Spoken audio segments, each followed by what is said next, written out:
आज की बात रजत शर्मा के साथ।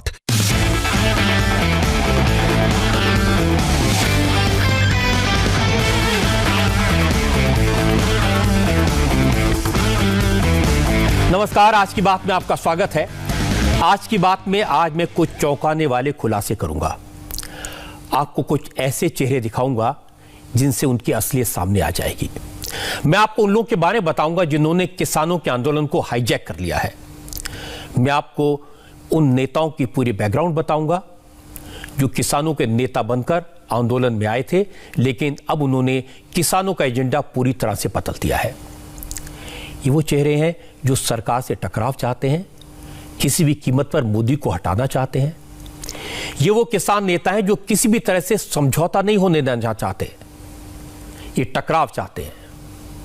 सरकार ने तो आज भी कहा हम बात करने को तैयार हैं, आप हमें ये बताइए कानून में कमी कहां है, हम उसे दूर करेंगे। किसान कानून में क्या बदलाव चाहते हैं। लेकिन किसान आंदोलन पर कब्जा करके बैठे लोगों ने इसका जवाब नहीं दिया, बल्कि कहा आंदोलन और तेज होगा, दिल्ली के रास्ते बंद कर दिए जाएंगे, रेलवे ट्रैक पर धरने होंगे। तो आज मैं आपको बताता हूं कि इस आंदोलन की दिशा और दशा बदलने वाले लोग हैं कौन, उनकी विचारधारा क्या है, उनका मकसद क्या है। क्या वो वाकई में किसानों की भलाई चाहते हैं या अपना उल्लू सीधा कर रहे हैं। आपको जानकर हैरानी होगी, इन नेताओं में माओवादी हैं, नक्सलवादियों से मिले हुए लोग हैं और एक किसान नेता तो ऐसे हैं जिन्होंने इंदिरा गांधी के हत्यारों की तारीफ की थी। मेरे पास आज इन सब की जन्मपत्री है, कच्चा चिट्ठा है। जब आप इनके चेहरे देखेंगे तो आपको लगेगा ये तो किसानों के नुमाइंदों के तौर पर सरकार के साथ बात कर रहे हैं। लेकिन जब मैं आपको इनका बैकग्राउंड बताऊंगा, इनकी पृष्ठभूमि बताऊंगा, तो आपको समझ आ जाएगा ये तो उन्हीं संगठनों से जुड़े हैं जिन संगठनों का एक ही काम है मोदी सरकार का विरोध करना, सरकार विरोधी आंदोलनों में हिस्सा लेना। ये वही संगठन है जिन्होंने शाहीन बाग के प्रोटेस्ट को सपोर्ट किया था, प्रमोट किया था, बढ़ चढ़कर इसमें हिस्सा लिया था।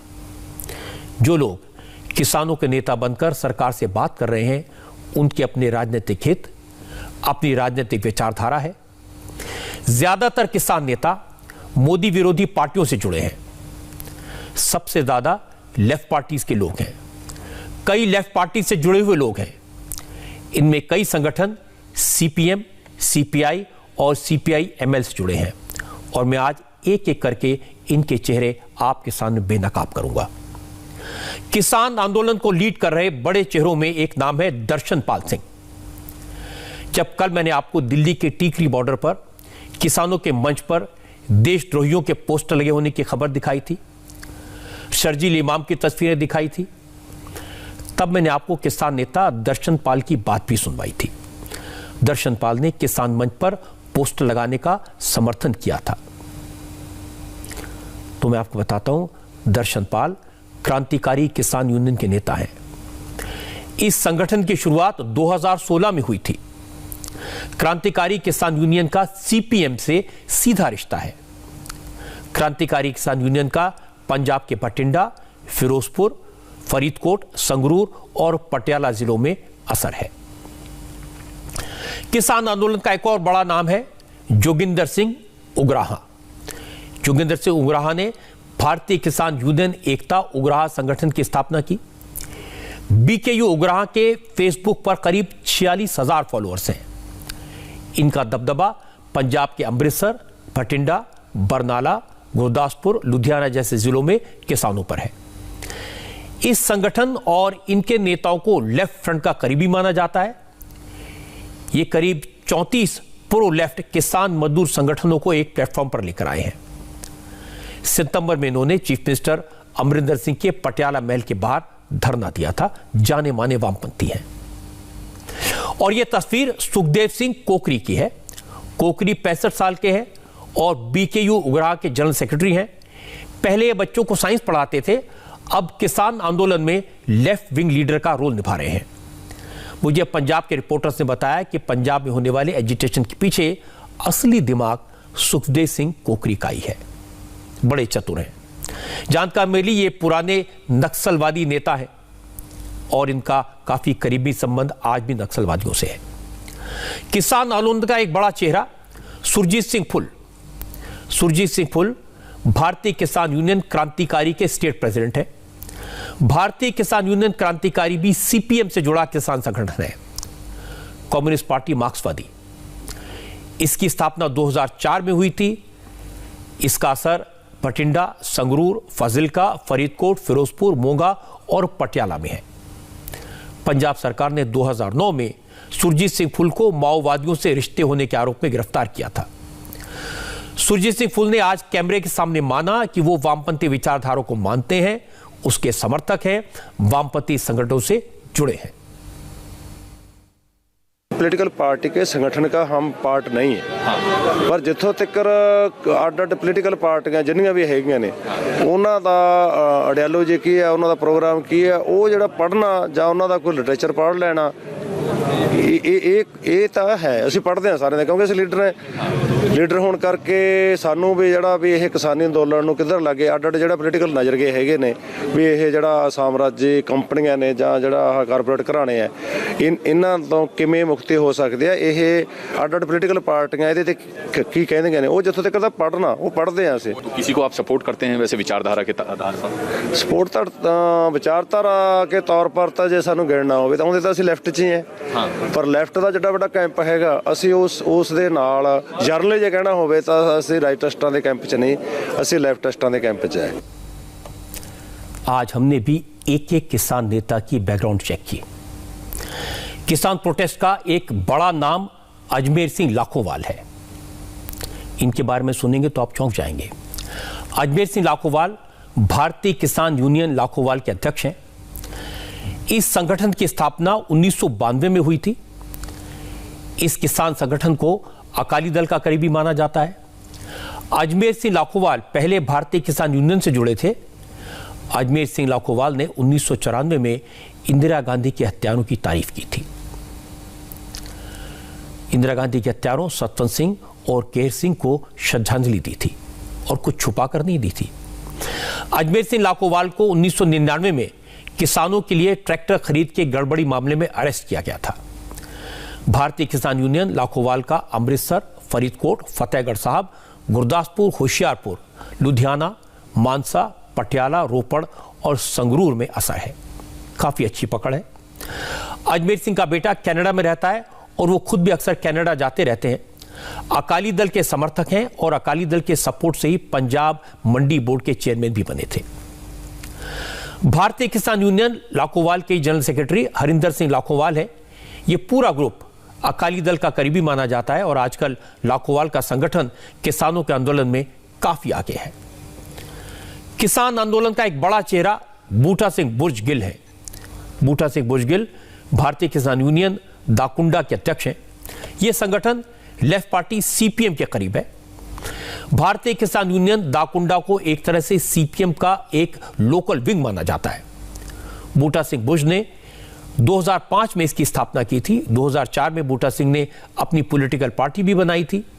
बूटा सिंह बुर्ज गिल का संगठन अजमेर सिंह लाखोवाल के भारतीय किसान यूनियन लाखोवाल के साथ मिलकर चलता है। भारतीय किसान यूनियन दाकुंडा के दूसरे बड़े नेता जगमोहन सिंह हैं। ये भी सीपीएम के सपोर्टर हैं, वामपंथी विचारधारा के कट्टर समर्थक हैं, छोटे किसान हैं। पहले पंजाब में कोऑपरेटिव डिपार्टमेंट में काम करते थे। लेफ्ट विंग के ये नेता बीकेयू के अलग अलग ग्रुप्स को साथ लेकर आए और दिल्ली में किसान आंदोलन की रूपरेखा तैयार करने में बड़ी भूमिका अदा की। निर्भय सिंह कीर्ति किसान यूनियन के स्टेट प्रेसिडेंट हैं। ये भी कम्युनिस्ट पार्टी माले के करीब है, मार्क्सवादी लेनिनिस्ट। इनके संगठन का असर अमृतसर, पठानकोट, जालंधर और संगरूर में है। पंजाब में बस जलाने के आरोप में इन्हें 3 साल की सजा भी हुई थी। कुछ साल पहले सीपीआई माओवादी काडर के कनेक्शन के मामले में इनके घर पर छापा पड़ा था, लेकिन ये घर से फरार हो गए थे। किसान संगठन का एक और चेहरा है कमलजीत सिंह पन्नू, माफ कीजिएगा कमलप्रीत सिंह पन्नू। पन्नू किसान संघर्ष समिति के पंजाब प्रेसिडेंट हैं। कमलप्रीत सिंह पन्नू 50 साल के हैं। इनके संगठन की स्थापना 2000 में हुई थी। पन्नू के संगठन किसान संघर्ष समिति से 1500 लोग जुड़े हैं। यह संगठन सीधे तौर पर सीपीएम से जुड़ा हुआ है। संगठन का दबदबा कपूरथला, अमृतसर, जालंधर, तरनतारन और गुरदासपुर जिलों में है। सतनाम सिंह अजनाला, ये एक और नाम है, रिवोल्यूशनरी मार्क्सवादी पार्टी ऑफ इंडिया से जुड़े हैं। ये पंजाब में जमहूरी किसान सभा चलाते हैं। इनका भटिंडा, रोपड़, संगरूर, तरनतारन जिलों में असर है। Revolutionary Marxist party of India के सुप्रीमो मंगत राम के खासम खास हैं। बलदेव सिंह निहालगढ़ पंजाब में ऑल इंडिया किसान सभा चलाते हैं। ये प्रो सीपीआई है, मतलब लेफ्ट फ्रंट के एक्टिव मेंबर माने जाते हैं। इनके कहने पर भटिंडा, मोगा, मनसा, पटियाला के लोग आंदोलन के लिए पहुंचे हैं। किसान आंदोलन का एक और चेहरा, इसके बारे में आपको बताता हूं, ये रुलदू सिंह मानसा हैं, जो पंजाब किसान यूनियन नाम का संगठन चलाते हैं। इस संगठन को 2006 में बनाया गया था। पंजाब किसान यूनियन में मानसा, लुधियाना, मुक्तसर जिले के करीब 2500 लोग जुड़े हुए हैं। पंजाब किसान यूनियन सीपीआई से जुड़ा है।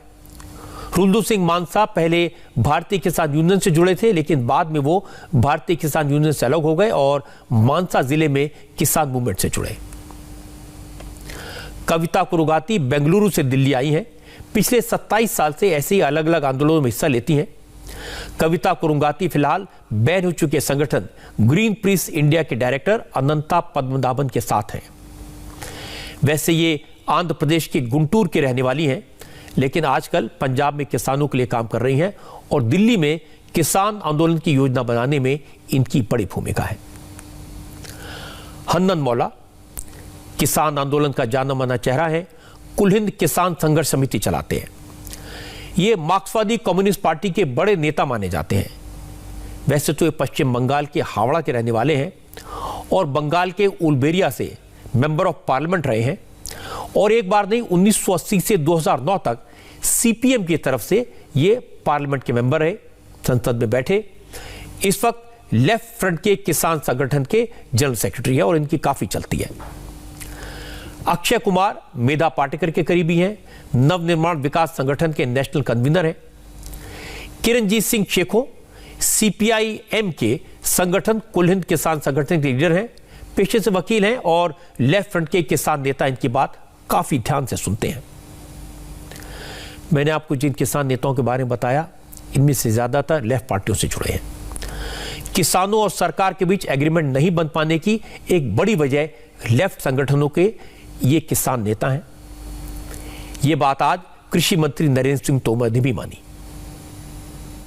मैं तो ऐसा नहीं मानता हूं कि किसान को बहकाया और फुसलाया जा सकता है। किसान समझदार है, अपना भला बुरा समझता है। ये वामपंथी लोग ही इस बात की कोशिश करते हैं कि किसान बेचारा है और किसान कुछ समझता नहीं है और किसान को कोई गुमराह कर देगा। मैं उन लोगों से पूछना चाहता हूँ, किसान मतदाता भी है और जब जब भारत के प्रजातंत्र पर संकट आया तो इसी किसान ने मतदान करके इंदिरा गांधी जैसी सरकारों को अपदस्थ करने में भूमिका निभाई और एक बार नहीं अनेक बार ऐसी परिस्थितियां आई। आज भी किसान आंदोलन चल रहा है, उसके बावजूद भी बिहार का रिजल्ट आया ना जी। तो बिहार में किसानों ने मतदान नहीं किया गया? बिहार में भी तो किसान रहते हैं। अभी राजस्थान में रिजल्ट आया पंचायत के चुनावों का, भारतीय जनता पार्टी जीती, बगल में ही आंदोलन चल रहा है। इसके मायने किसान समझदार है और किसान जानता है, लेकिन इसके बावजूद भी कुछ किसान बंधु जब आंदोलन के लिए आए हैं तो भारत सरकार के नाते उन आंदोलनकारी किसानों का भी हमारी नज़र में पूरा सम्मान है। हम यह बात बहुत जोर देकर कहना चाहते हैं कि हमने जो कानून बनाए हैं बहुत साफ नियत के साथ बनाए हैं और किसान के जीवन में तब्दीली लाने के लिए बनाए हैं और किसान के घर में समृद्धि लाने के लिए बनाए हैं। मैं कृषि मंत्री की इस बात से सहमत हूं कि किसान बहुत समझदार हैं, अपना भला बुरा समझते हैं और कैसे समझते हैं इसके उदाहरण मैं आपको दिखाऊंगा। लेकिन जो सीपीएम, सीपीआई, सीपीआई-एमएल जैसे कम्युनिस्ट संगठन के क्रांतिकारी नेता हैं, ये बहुत क्रांतिकारी हैं। पंजाब में एक ज़माने में कम्युनिस्ट पार्टियों का खासा असर था। इसलिए बरसों से किसान संगठनों पर इन नेताओं का कब्जा है। इनके पास काडर है, प्रोपेगेंडा मशीनरी है और ये लंबे समय से किसान मजदूर संगठन बनाकर किसानों के बीच में काम करते रहे हैं। और मैं कहूँगा कि कई बार इन्होंने किसानों की, मजदूरों की भलाई के लिए काम भी किया है। लेकिन अब इनका एजेंडा किसानों की भलाई कम और नरेंद्र मोदी के खिलाफ आवाज उठाना ज्यादा हो गया है। एक जमाने में ये लोग आड़तियों के खिलाफ थे, बिचौलियों को मक्खी चूस कहते थे, उन किसानों के लिए उनसे लड़ते थे। लेकिन अब का आंदोलन देखें तो ये बिचौलियों को, आड़तियों को किसानों का हितैषी बताने में लगे हुए हैं। असल में किसानों के लिए बने नए कानून इनके लिए हथियार बन गए। किसानों के कंधे इनके लिए निशाना लगाने के लिए एक तरीका बन गए। किसानों को भड़काया, उकसाया, अपने संगठन के बल पर, अपने काडर के दम पर आंदोलन पर कब्जा कर लिया। और जब जब सरकार ने अपने और किसानों के बीच पुल बनाने की कोशिश की, इन्हीं वामपंथी नेताओं ने उसमें पलीता लगा दिया। न बात आगे बढ़ने दी, न रास्ता निकलने दिया। इन्होंने तो किसान आंदोलन की दिशा ही बदल दी। और जब इन्हें लगा कि सरकार प्रेशर में आ रही है, किसानों की बात सुन रही है, तो अर्बन नक्सलाइट की रिहाई की मांग करती। किसानों के बीच मौजूद कुछ लोगों ने किसानों के मन से शर्जील इमाम, उमर खालिद, गौतम नौलखा, वरवरा राव ऐसे लोगों की रिहाई की मांग करवाई। शर्जील इमाम और उमर खालिद के पोस्टर लगवाए, नारेबाजी करवाई। लेकिन आज किसानों को जब उनकी असलियत पता चली तो किसानों ने खुद इनके पोस्टर्स हटा दिए, बैनर उतारकर फेंक दिए।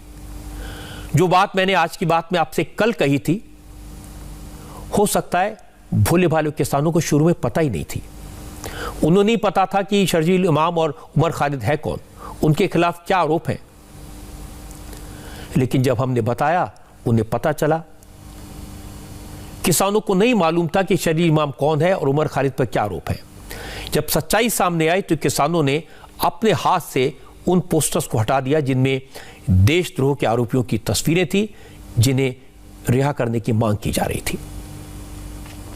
मैं आपको बता दूं कि जब हमारे संवाददाता मनीष प्रसाद आज टीकरी बॉर्डर पर पहुंचे तो देखा आज भी यहां पर शर्जील इमाम और उमर खालिद के पोस्टर लगे हुए थे। तो उन्होंने किसानों से पूछा कि ये कौन लोग हैं, तो बताया गया ये सब इंटेलेक्चुअल्स हैं, बुद्धिजीवी हैं। इनको सरकार ने जेलों में बंद रखा है क्योंकि लोगों ने सरकार का विरोध किया था। लेकिन जब मनीष ने इन लोगों को बताया कि ये लोग भारत के टुकड़े टुकड़े करने के नारे लगाते हैं, दंगों की साजिश करते हैं, तो लोगों ने खुद ही इन लोगों के पोस्टर्स हटाने शुरू कर दिए। कुछ ही देर में टुकड़े टुकड़े गैंग के पोस्टर्स, बैनर्स, माओवादियों के, नक्सलवादियों को सपोर्ट करने वालों के पोस्टर मंच के नीचे पड़े थे। जब मनीष ने किसानों से पूछा उनको इनके बारे में किसने बताया, किसने पोस्टर्स लगवाए, जिनकी फोटो वो लेकर बैठे थे वो कौन है, तो एक ही जवाब था, उन्हें कुछ नहीं मालूम, नेताजी आएंगे तो बताएंगे। मेन मुद्दा है वो किसानी है।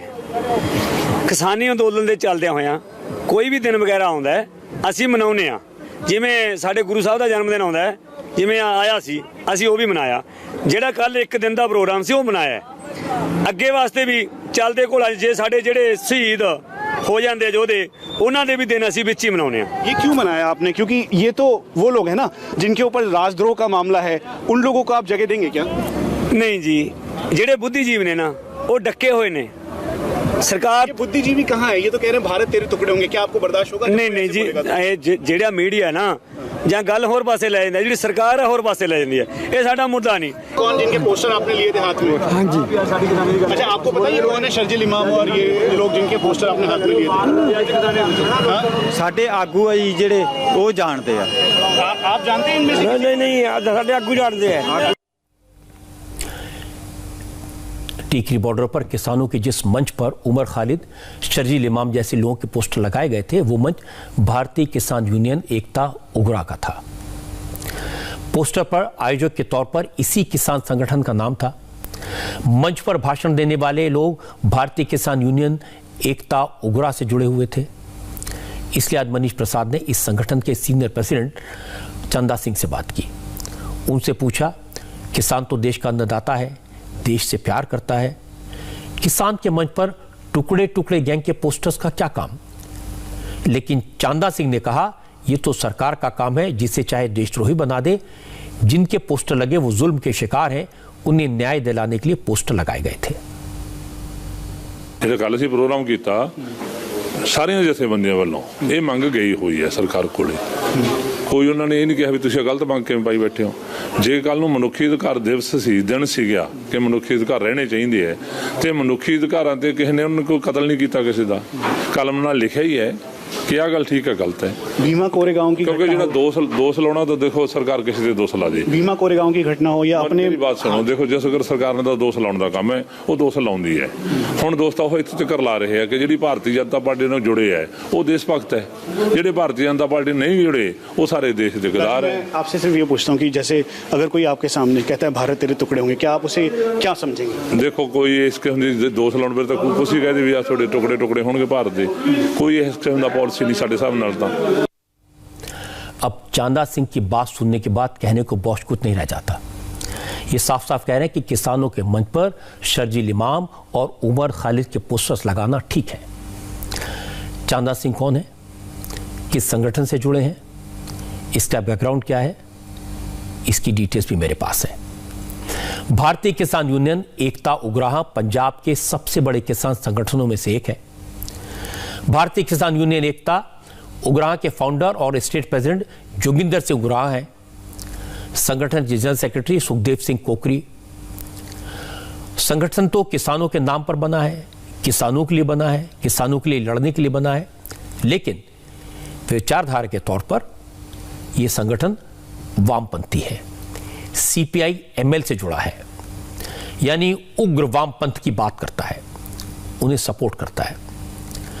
ये बात मैं आपको इसलिए बता रहा हूं आप समझ सकें कि किसानों के मंच पर शर्जील इमाम और उमर खालिद, गौतम नौलखा, वरवरा राव ऐसे लोग के पोस्टर्स क्यों लगाए गए थे, क्यों उनकी रिहाई की मांग की जा रही थी। यह संगठन 2002 में बना था। संगठन किसानों का है, लेकिन फेसबुक, ट्विटर, यूट्यूब जैसे सोशल मीडिया नेटवर्क पर काफी एक्टिव है।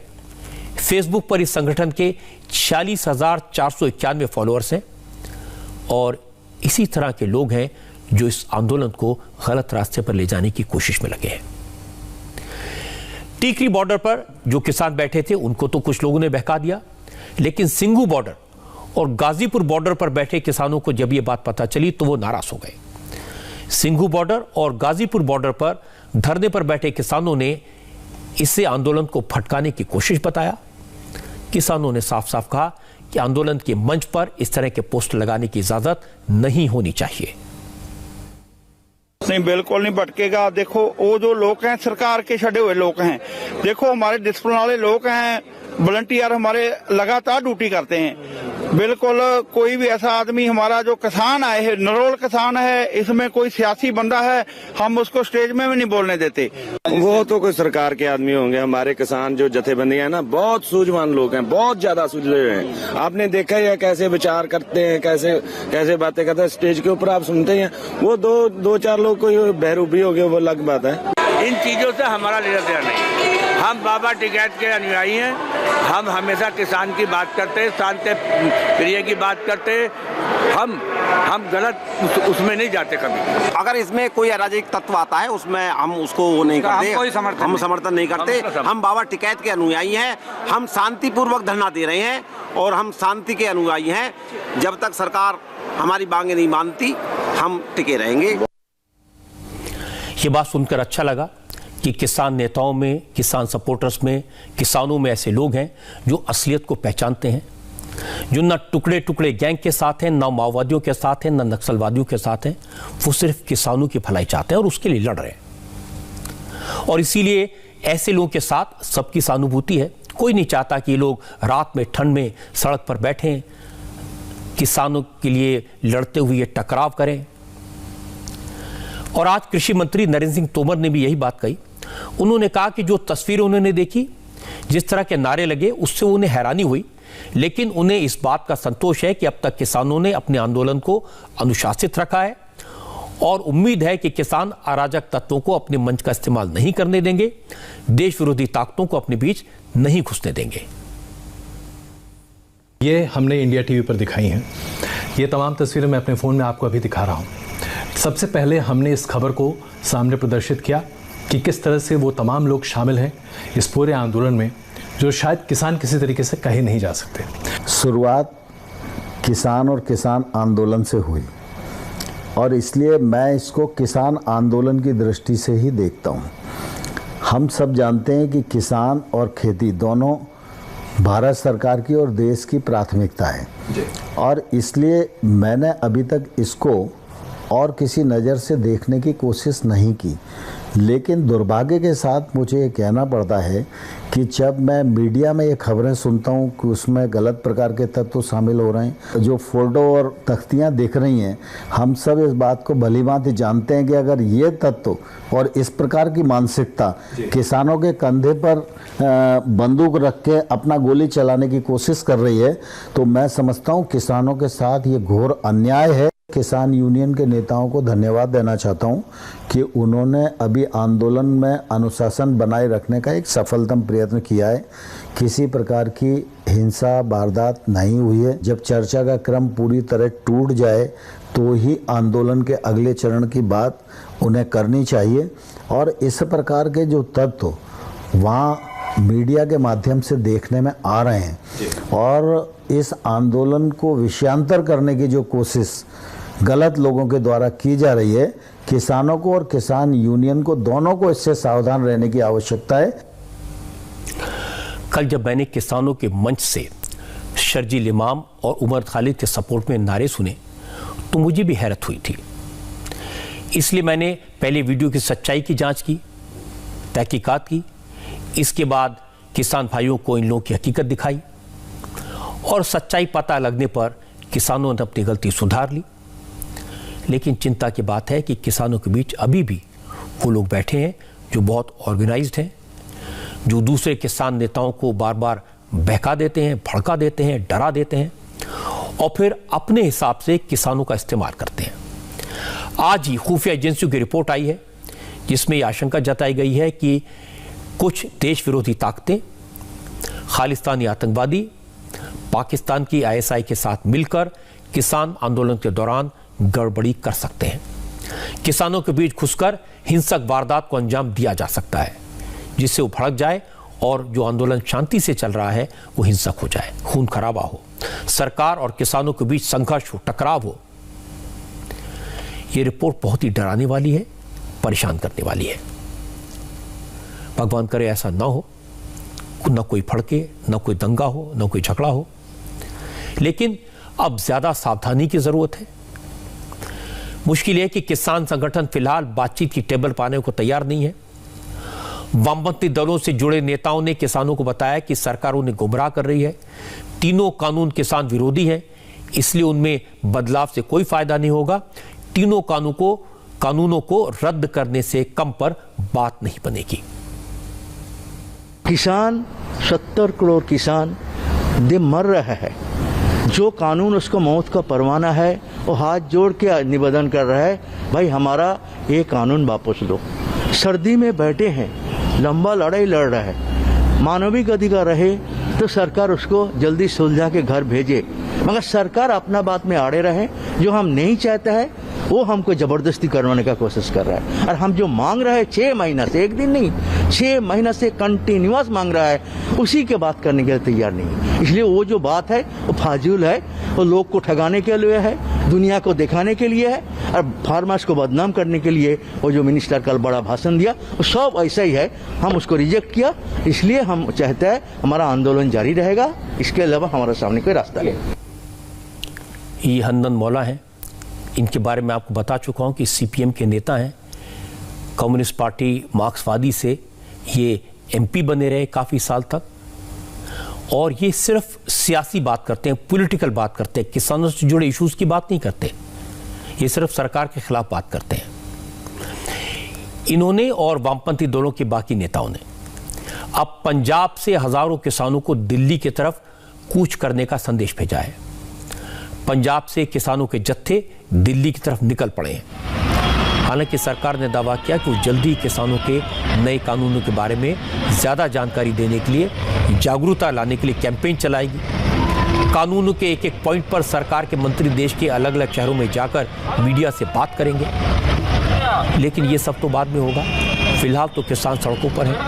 हजारों किसान करीब 700 ट्रैक्टर के साथ अमृतसर, फिरोजपुर, मोगा, गुरदासपुर से दिल्ली के लिए निकल पड़े।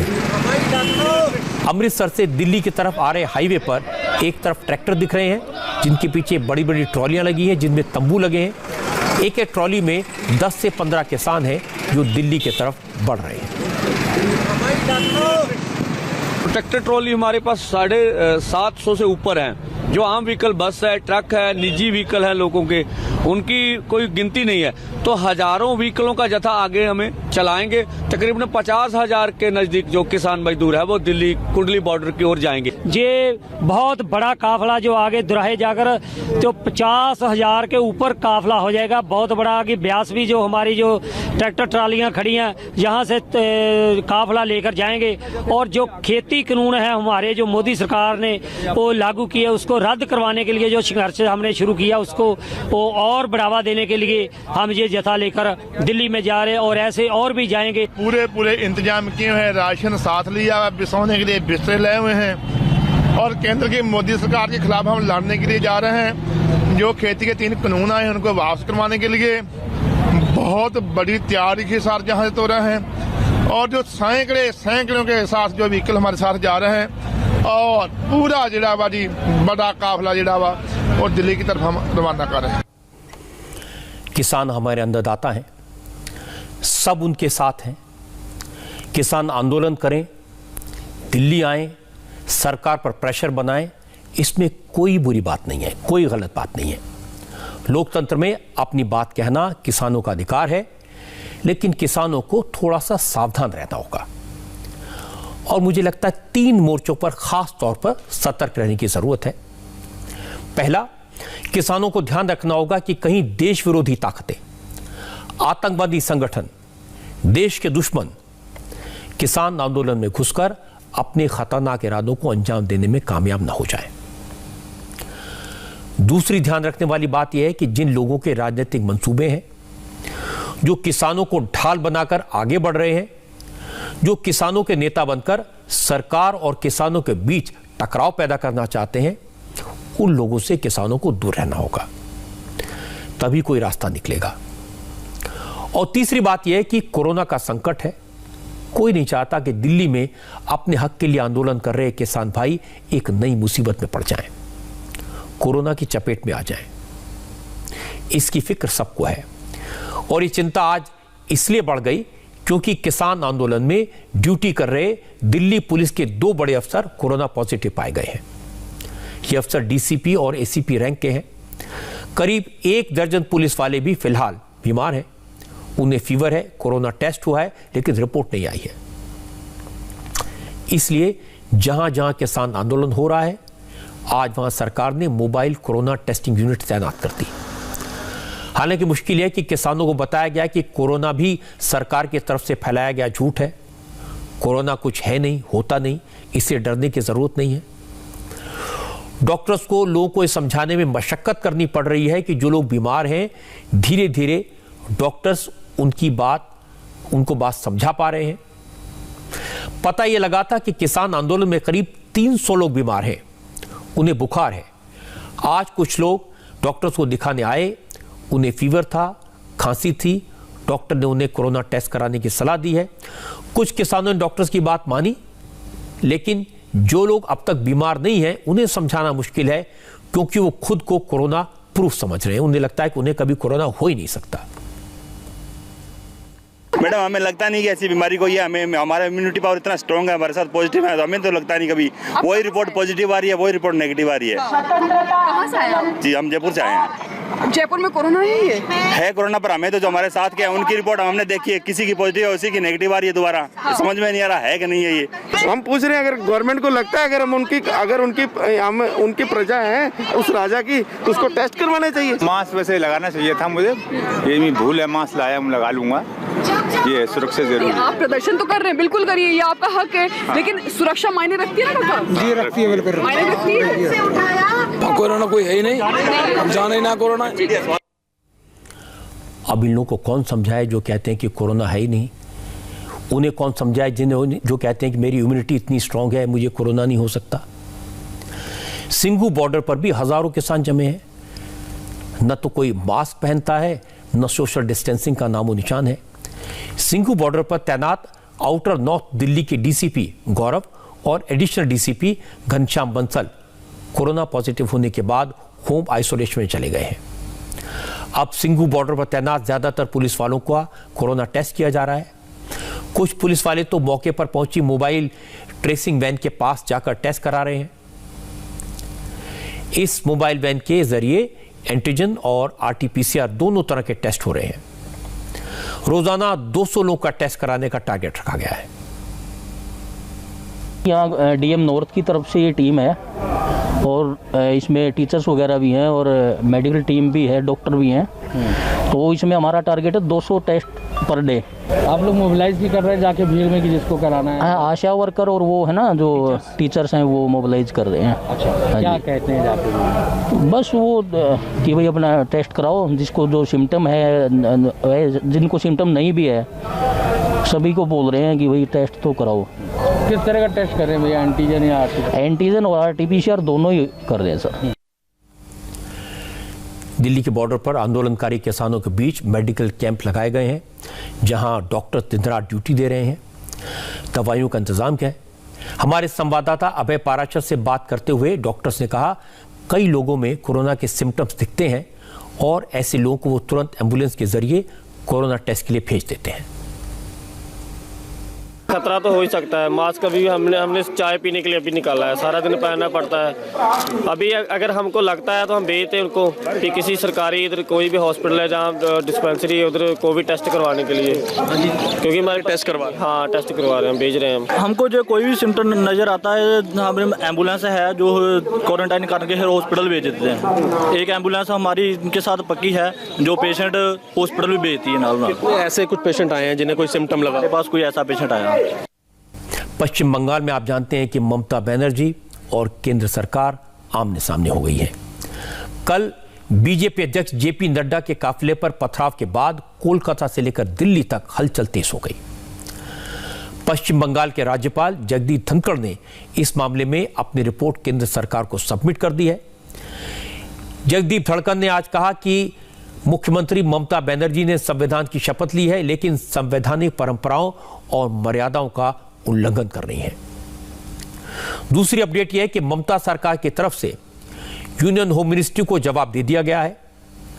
बंगाल के मुख्य सचिव की तरफ से भेजे गए इस लेटर की भाषा टकराव की लगती है। चिट्ठी में कहा गया कि जेपी नड्डा को राज्य सरकार की तरफ से पूरी सिक्योरिटी मुहैया कराई गई थी, लेकिन काफिले में इतनी ज्यादा गाड़ियां थी, उनकी वजह से ही सिक्योरिटी में दिक्कत आई। होम मिनिस्ट्री ने 14 दिसंबर को पश्चिम बंगाल के मुख्य सचिव और डीजीपी को दिल्ली तलब किया है, लेकिन राज्य सरकार की तरफ से भेजी गई चिट्ठी में कहा गया उन्हें इस मीटिंग में आने से छूट दी जाए, क्योंकि इस मामले में पहले ही जरूरी एक्शन लिया जा चुका है। नड्डा पर हमले के मामले में तीसरा अपडेट यह है कि इस केस में 7 लोगों को गिरफ्तार किया गया है। इस मामले में 3 एफआईआर दर्ज कराई गई हैं, लेकिन इस पूरी सियासी हिंसा के मामले में आज सबसे आक्रामक रूप देखने को मिला गवर्नर जगदीप धनखड़ का। खास तौर पर ममता बनर्जी के उन बयानों से राज्यपाल काफी नाराज दिखे, जिसमें ममता ने यह कहा था कि बीजेपी के नेता जब देखो बंगाल चले आते हैं। टीएमसी के दूसरे नेता भी बीजेपी के टॉप लीडर्स को बाहरी बताते हैं। इस पर धनखड़ ने कहा, एक राज्य के मुख्यमंत्री भारत के किसी नागरिक को बाहरी कैसे बता सकती हैं? ये बाहर का है, हम कहां जा रहे हैं? संविधान की आत्मा से हम कितना और भटकेंगे? संविधान की आत्मा पर हम और कितना कुठाराघात करेंगे? भारतवर्ष में ये बात करना कि भारतवर्ष का नागरिक कहां पर अंदरूनी है, कहां पर बाहरी है। Madam chief minister, please don't play with fire of this nature. ये जो खतरनाक खेल है, कौन बाहरी कौन अंदरूनी, आप इसको त्याग दीजिए। आपने शपथ ली है उस संविधान के तहत काम करने की जिसका प्रियम्बल मैंने पढ़ा है। यदि अगर आप इस रास्ते से भटकती हैं तो मेरे दायित्व की शुरुआत होती है। बहुत कम होता है जब गवर्नर इस भाषा में किसी राज्य सरकार के बारे में इतना खुलकर बोलते हैं। जगदीप धनखड़ ने आज कहा कि जब से उन्होंने पश्चिम बंगाल में राज्यपाल का काम संभाला तब से ही ममता सरकार ने एक तरह से उनका बॉयकॉट कर रखा है। राज्य सरकार एक अधिकारी उन्हें रिपोर्ट नहीं देते। धनखड़ ने कहा कल जेपी नड्डा पर हुए हमले के मामले में भी उन्होंने राज्य की चीफ सेक्रेटरी और डीजीपी से रिपोर्ट मांगी थी, लेकिन उन्होंने कोई जानकारी नहीं दी। I sent them a final communication की मेरे से 12 दिसंबर से पहले मिली, वो कल मिले मेरे से। उनको निर्देश था, लिखित में निर्देश था कि जितने पेंडिंग मैटर्स हैं जिनकी व्यवस्था मैं करूंगा आपको, उनके बारे में आप अपडेट लाइए। और चूंकि कल का दिन भी एक भयावह स्थिति पैदा करता है, मैंने कहा उसकी रिपोर्ट भी आप लाइए। They came without any report. I was shocked. I was shamed. They are the senior most bureaucrats. They must have some sense of duty. A very painful day in governance. जब governor ने ममता सरकार पर इस तरह के आरोप लगाए, सवाल उठाए, तो तृणमूल कांग्रेस के नेता भी सामने आए। टीएमसी के नेता पीछे हटने को तैयार नहीं है। तृणमूल कांग्रेस के एमपी कल्याण बनर्जी ने आज कहा उन्हें संविधान सिखाने की जरूरत नहीं है। संविधान के मुताबिक लॉ एंड ऑर्डर स्टेट का सब्जेक्ट है। ममता सरकार इसे लेकर जवाब स्टेट असेंबली को देगी, केंद्र सरकार को नहीं। इंडियन कॉन्स्टिट्यूशन में कोई ऐसा कानून नहीं है। लॉ एंड ऑर्डर वो जो सब्जेक्ट होता है वो सब्जेक्ट स्टेट लिस्ट में पड़ता है 7 शेड्यूल का अंडर में, एवं 7 शेड्यूल का अंडर में जो संविधान में पड़ता है वो स्टेट गवर्नमेंट देखता है। सेंट्रल गवर्नमेंट इसका अंदर घुसने नहीं सकता है। सेंट्रल गवर्नमेंट कोई क्वेश्चन नहीं पूछने सकता है। तो से जो क्वेश्चन है लॉ एंड ऑर्डर का जो क्वेश्चन है ओनली इट कैन इसको आंसर कहां देना होगा? आंसर देना होगा स्टेट असेंबली में आंसर देना होगा। जब क्वेश्चन आएगा तो स्टेट असेंबली में देना होगा। कल ममता बनर्जी ने नड्डा फड्डा चड्डा ये सब कहा था। तृणमूल कांग्रेस के नेता ने भड़काऊ भाषण दिए थे, बयान दिए थे। आज बीजेपी के नेता भी उसी भाषा में जवाब देते दिखाई दिए। बीजेपी के एमपी दिलीप घोष ने आज फेसबुक पर लिखा, मैं बोल रहा हूं उतना ही मारिए जितना आप बाद में हजम कर सके। लाल डायरी में सब कुछ लिख कर रख रहा हूं, सूद समेत वापस देंगे, बदलेगा भी और बदला भी लेंगे। आज तृणमूल कांग्रेस के नेताओं ने दिलीप घोष के बयानों को ही इशू बनाया। कहा कि बीजेपी के नेता भड़काऊ भाषण देते हैं, इस तरह के बयान देते हैं, इसलिए माहौल खराब होता है।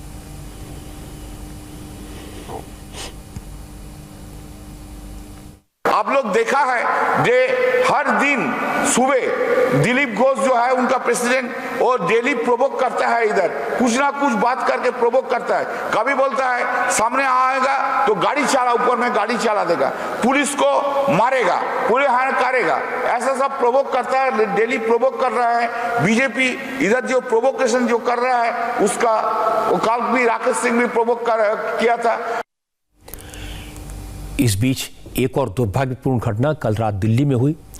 कुछ एंटी सोशल एलिमेंट्स ने तृणमूल कांग्रेस के एमपी अभिषेक बनर्जी के घर की दीवार तोड़ दी और दीवार पर काली स्याही पोत दी। यही नहीं, अभिषेक बनर्जी के चाणक्यपुरी के कार्यालय में पत्थरबाजी की। हालांकि अभिषेक बनर्जी या तृणमूल कांग्रेस की तरफ से इन दोनों मामलों में कोई केस दर्ज नहीं किया गया है। अभिषेक बनर्जी पश्चिम बंगाल के मुख्यमंत्री ममता बनर्जी के भतीजे हैं और डायमंड हार्बर से सांसद हैं। कल जेपी नड्डा के काफिले पर तभी हमला हुआ था जब वो डायमंड हार्बर जा रहे थे। आज मूल तृणमूल कांग्रेस के नेताओं ने कहा बीजेपी के नेता भी भड़काऊ बयान देते रहते हैं। उन्होंने खास तौर पर दिलीप घोष का नाम लिया। और उन्होंने अभिषेक बैनर्जी के घर पर हुए हमले का भी जिक्र किया।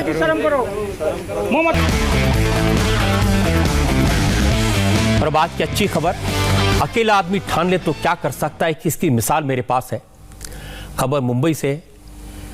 धर्मेश नाम के एक सोशल एक्टिविस्ट ने मुंबई के मैनग्रोव को बचाने की मुहिम चलाई, स्वच्छ भारत अभियान से जुड़ा और मुंबई में समंदर के किनारे जो कचरा फैला था उसको उठाना शुरू किया और इसके बाद लोग उनके साथ जुड़ते गए। कुछ ही महीनों में धर्मेश ने समंदर के किनारे से 7000 किलो कचरा साफ कर दिया। उसका नतीजा है आज इस इलाके में फ्लेमिंगोज बड़ी तादाद में दिखाई देने लगी। दरअसल मुंबई और नई मुंबई के समुद्री खाड़ी इलाकों में मैंग्रोव्स की बड़ी बड़ी झाड़ियां हैं। ये मैंग्रोव्स मुंबई की और नई मुंबई के तटों की रक्षा करते हैं, लेकिन पॉल्यूशन और प्लास्टिक के कूड़े कचरे की वजह से इनके आसपास बसने वाले जल जीवन को नुकसान हो रहा था, बायोडायवर्सिटी पर असर पड़ रहा था। प्लास्टिक के कचरे की वजह से यहाँ रहने वाली बर्ड्स की जान जा रही थी। धर्मेश बरे ने 15 अगस्त से यहाँ मुहिम चलाई और 4 महीने बाद तस्वीर बदल दी। 7000 किलो प्लास्टिक का कूड़ा उठाया गया। अब ये इलाका साफ है और इसकी वजह से यहाँ फ्लेमिंगो, स्टोक और किंगफिशर फिर से दिखाई देने लगे हैं। ये हम ब्लेम नहीं कर सकते कि यहाँ के आसपास के लोगों ने डाला है। ये सिटी से या कहीं से भी जो भी अगर ओपन एरिया है जहाँ से भी कचरा आता है वो आके समंदर में आता है और समंदर हमें रिटर्न भेज देता है। तो ये सब जड़ों में अटकता है। जड़ों में अटकने से क्या होता है, एक तो मैंग्रोव्स के ग्रोथ पे असर पड़ता है, दूसरा यहाँ के अंदर में जो पक्षी है या मछलियाँ हैं उनका रहने का जो तरीका है उसमें काफ़ी बदलाव होता है। तो उससे उनका जो जीने का तरीका है उसमें काफ़ी असर पड़ता है। तो ये सफाई करने से क्या होगा कि इनको स्वच्छ वातावरण मिलेगा, तो काफ़ी अच्छे से उनका दिनचर्या या वो अच्छे से जी सकेंगे। पाकिस्तान का जो नेता AK-47 उठाकर भारत के खिलाफ जंग में शामिल होने की बात कहता है, जो नेता कश्मीर में आतंकवादियों का बड़ी बेशर्मी से साथ देने का दावा करता है, पाकिस्तान का जो नेता जो कहता है कि पाव दो पाव के न्यूक्लियर बम पाकिस्तान के पास है, ये दावा है उसका, उस नेता को इमरान खान ने पाकिस्तान का होम मिनिस्टर बना दिया है। शेख राशिद अब तक इमरान की सरकार में रेलवे मिनिस्टर थे, अब उन्हें इमरान खान ने प्रमोशन देकर पाकिस्तान का होम मिनिस्टर बनाया है। शेख राशिद नवाज शरीफ की पार्टी में रह चुके हैं, नवाज शरीफ की सरकार में मंत्री थे। उस वक्त उन्होंने इमरान खान के लिए यहां तक कहा था कि ये जोकर पाकिस्तान का वजीर आजम कभी नहीं बन सकता।